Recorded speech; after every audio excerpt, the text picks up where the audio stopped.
When Barbra Streisand released her album Love Is the Answer in 2009, she became the first recording artist ever to achieve #1 albums in 5 consecutive decades.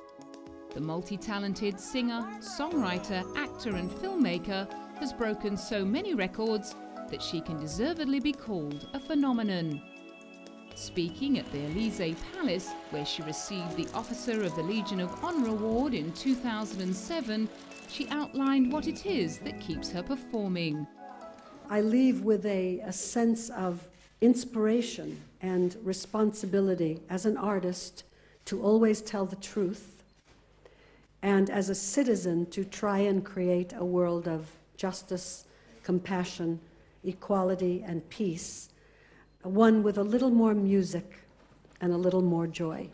Merci beaucoup. Although Barbra calls herself the actress who sings, it's her magnificent voice that sets her apart for many of her fans. Beginning life as Barbara, she dropped the A in the 1960s to make her name more distinctive. Her father died when she was only 15 months old, and her mother Diana raised Barbra and her older sister alone.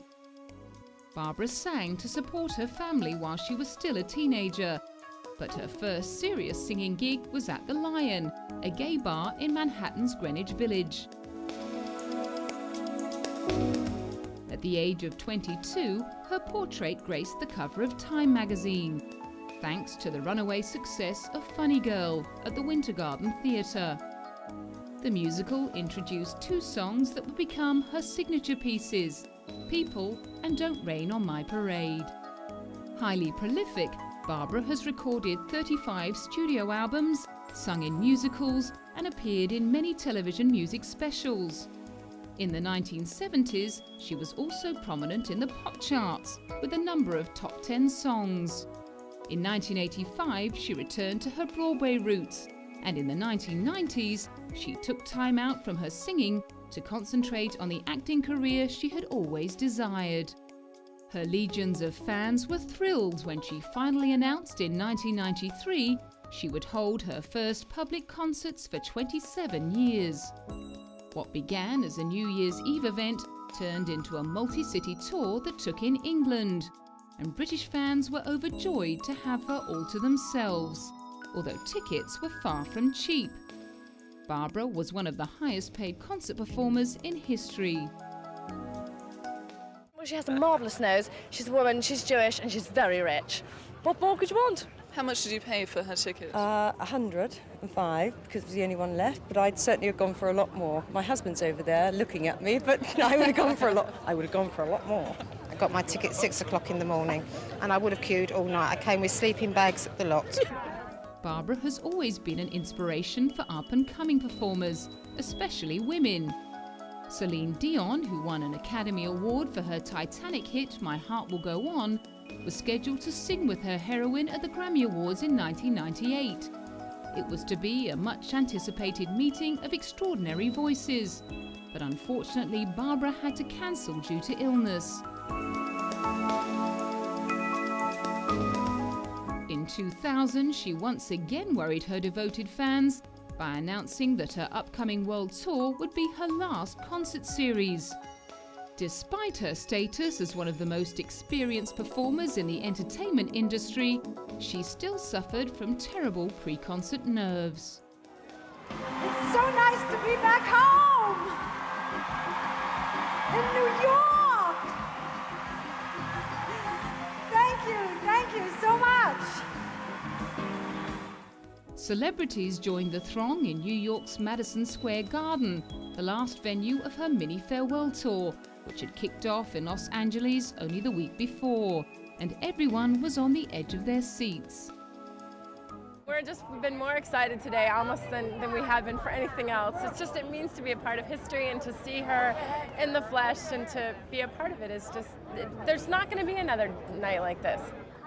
Then again, the best-selling female artist of all time had announced her retirement before, only to return for a Millennium New Year's Eve show in Las Vegas. And the Reverend Jesse Jackson spoke for many when he said he hoped he hadn't seen the last of Barbra live.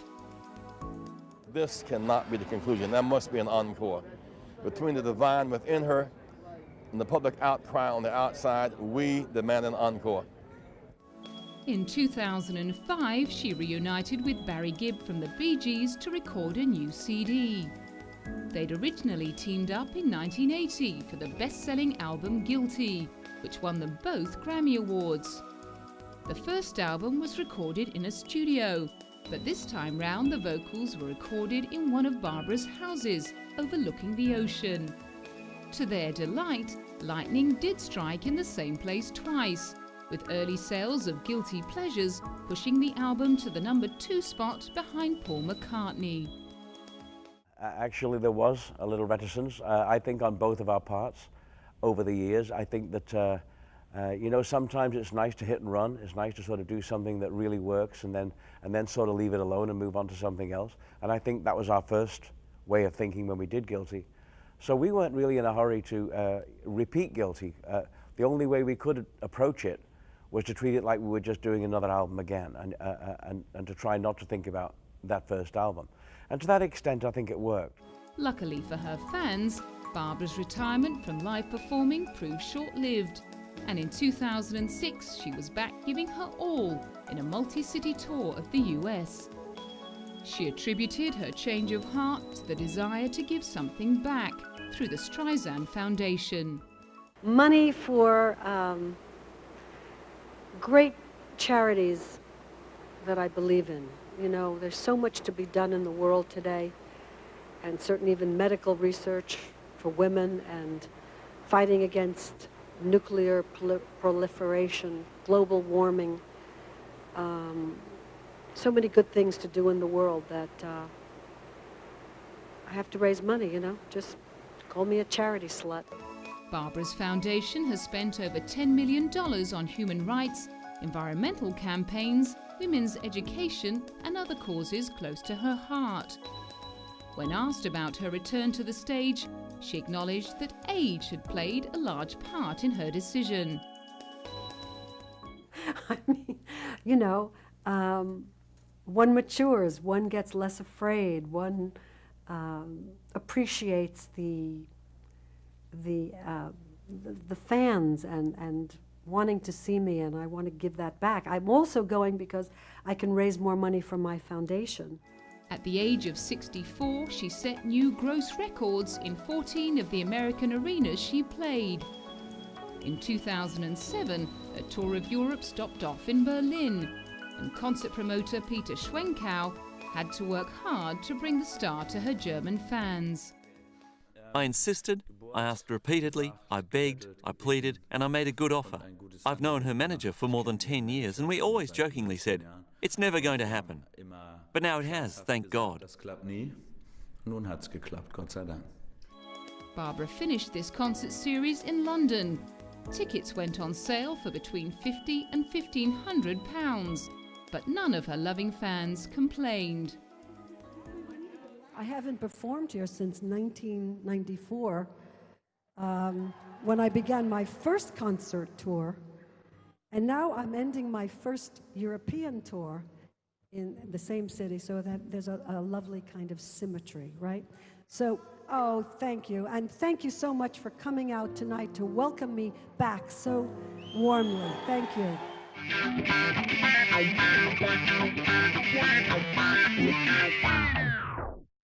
Barbra's first film was a celluloid version of her musical hit Funny Girl.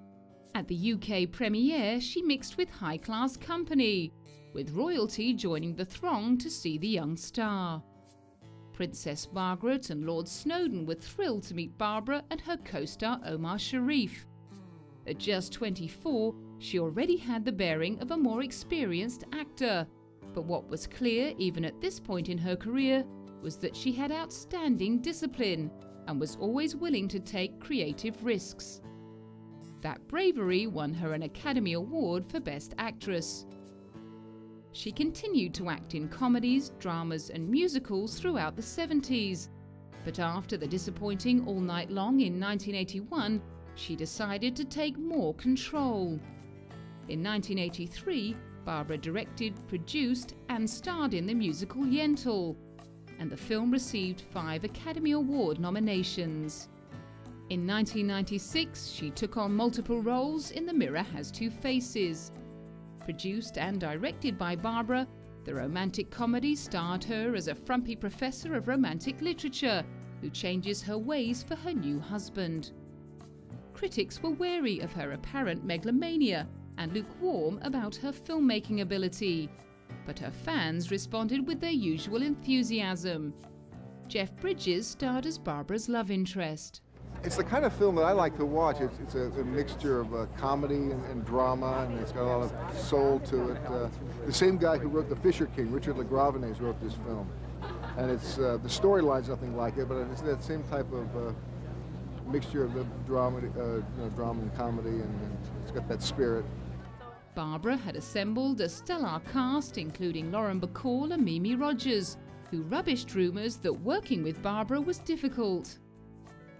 Challenging and inspirational and exciting and exhilarating and, more fun than you should be paid for. In a star-filled night, many of Hollywood's finest turned out to grace the red carpet and support Barbra, perhaps looking for a job on her next project. There are so many messages in this movie. There are so many relationships that are explored between men and women, between sisters, between parents, between daughters, mothers and daughters. I'm freezing. I should put on my coat. But I think that you have to go and see it. It's just a wonderful movie, and it touches on many subjects. Beauty being one of them, obviously. Barbra's first acknowledgement from the Hollywood Foreign Press Association had come in the form of a Golden Globe for her first film, Funny Girl.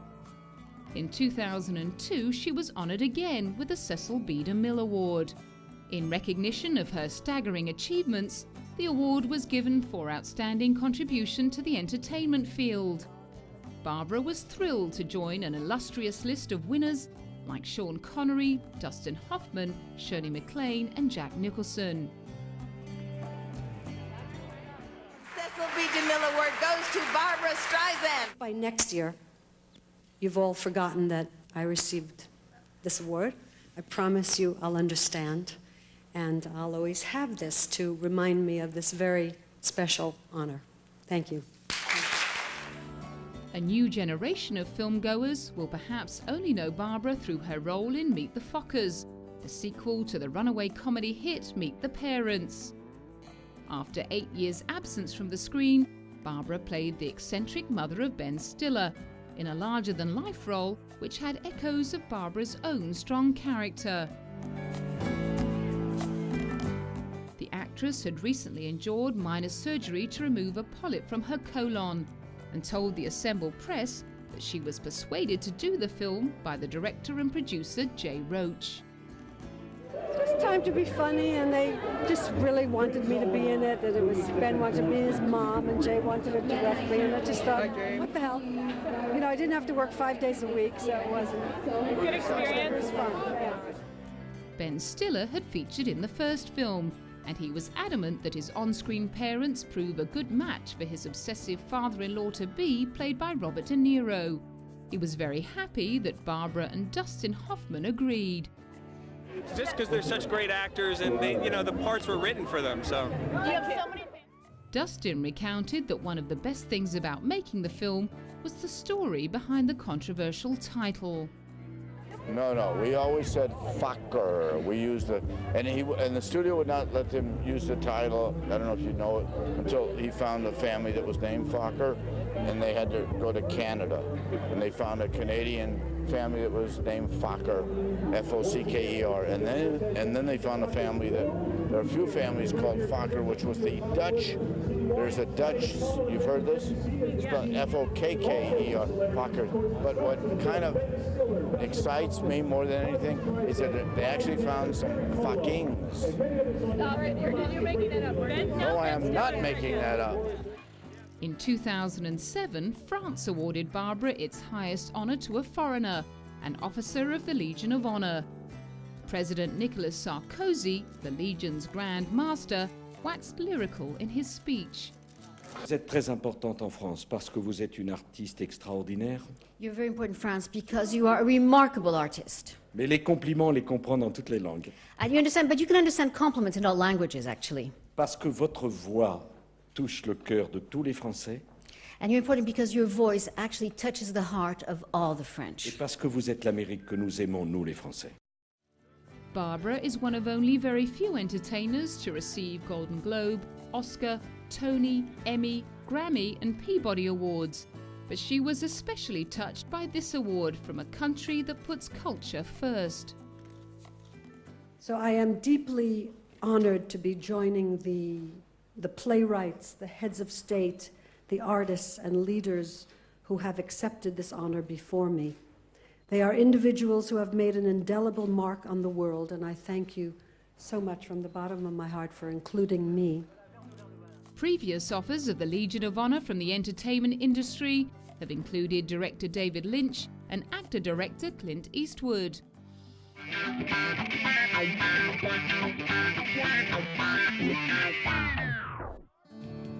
With such a busy work schedule, it may come as a surprise that Barbra has a rich life away from the recording studio and film set. Her first marriage was to actor Elliot Gould. However, this ended in 1971. Barbra took a very long time to take the plunge again. Notoriously private, she was linked to many eligible men during this time, including Andre Agassi, Ryan O'Neill, Don Johnson and the Canadian Prime Minister. This all ended in 1998 when she married actor James Brolin. The lavish and intimate sunset ceremony took place on the 1st of July, 2 years to the day after they met. James's son Josh was best man. Although Barbra and her beau opted for a traditional ceremony with the bride in white, there's not much about the Jewish dynamo which is old-fashioned. Politically liberal with a small L, Barbra has been outspoken in her support of Democratic politicians. She's also shown a great deal of bravery by speaking publicly on controversial and unpopular topics. In 2004, when the US government was Republican through and through, she was honored by the Human Rights Council and took a moment to state her case. Whether you're a heterosexual couple or a same-gender couple, everybody has the right to love and be loved. That's what's important, to strengthen families, whether they're gay families, heterosexual families. It's about commitment and a sense of obligation. And to strengthen society, you have to strengthen the family. Well, there are all different kinds of families these days, right? Her old friend Liza Minnelli was also present and was impressed by Barbra's commitment. I just love her. I love her because she's just so feisty. And she is a political animal. She really is. She understands it, she's studied it, and she cares a great deal about it. I care about it too. I do my thing in my own way with benefits and with things, and I'm more behind the scenes. But she's right out there in front. Barbra had some strong advice for her fellow Americans regarding the forthcoming election, and she was wary that causes like gay marriage could divide votes. Yeah, I think that we have to be careful not to let it be used as a political tool in an election year, because it can be very divisive. So it needs, it's like what they did with gays in the military with President Clinton.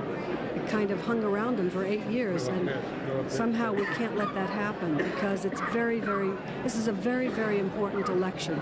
I think it's pretty scary that all houses of government, the White House, the judicial, the House of Representatives, the Senate, are all Republican, so that there are no checks and balances.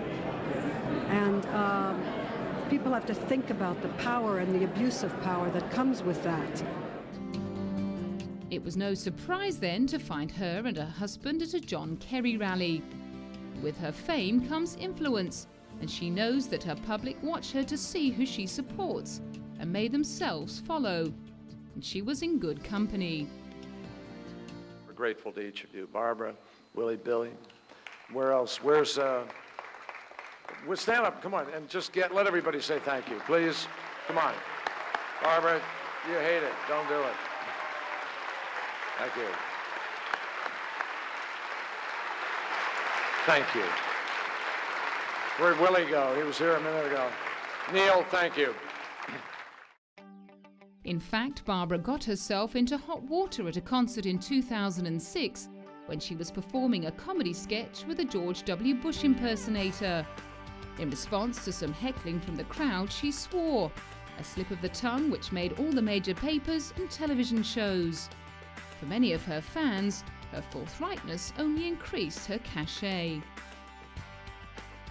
Barbra's Jewish heritage is important to her, and a version of the Australian national anthem is among her recordings. But she counts herself among Hollywood's left wing and is not always sympathetic to Israeli policy. In 2006, many stars and directors put their signatures to a letter published in the LA Times, condemning Hezbollah and Hamas attacks on Israel. Barbra's name was strikingly absent, as were Steven Spielberg's and Woody Allen's. In 2007, the day after her first ever Berlin performance, she made an unusual stopover. The 1st of July was her wedding anniversary, but Barbra and James visited the Jewish Museum for what must have been a somber visit. Barbra's immense popularity has made her music, films and possessions highly collectible. And in 2005, an exhibition of more than 1,000 separate items from all stages of her career opened at the Hollywood Museum in Los Angeles. Items included sheet music, record sleeves, gowns, her personal wardrobe, and even a replica life-size doll with a pregnant belly, made by a makeup artist. In 2007, another distinctive Barbra outfit went on display, this time as part of a private show in the lobby of the Academy of Motion Picture Arts and Sciences. The convener of the exhibition, a celebration of Oscar fashion, tracked down each iconic outfit, and Barbra's stunning sequined pantsuit was included. She wore the controversial outfit in 1969, as she stepped up to receive her Oscar for Best Actress in Funny Girl. Recently, Barbra had a big clear-out, and no doubt serious collectors the world over were dusting off their checkbooks. With houses in Beverly Hills, Malibu and New York City, and 67 years worth of stuff, she decided to put over 400 items up for sale, the proceeds to go to her favorite charities. Although she admits that she loves collecting, Barbra would rather see someone else take pleasure in her things. Items going under the hammer included dresses and gowns, furniture, rugs, fur coats, paintings, wigs, books, and a Yamaha baby grand piano. The goods filled over 280 pages of an auction catalogue, with prices starting as low as $100 for toys. One of her wigs from the 1970 musical On a Clear Day You Can See Forever sold for $3,500, while an outfit from Meet the Fockers sold for the same price. Come on!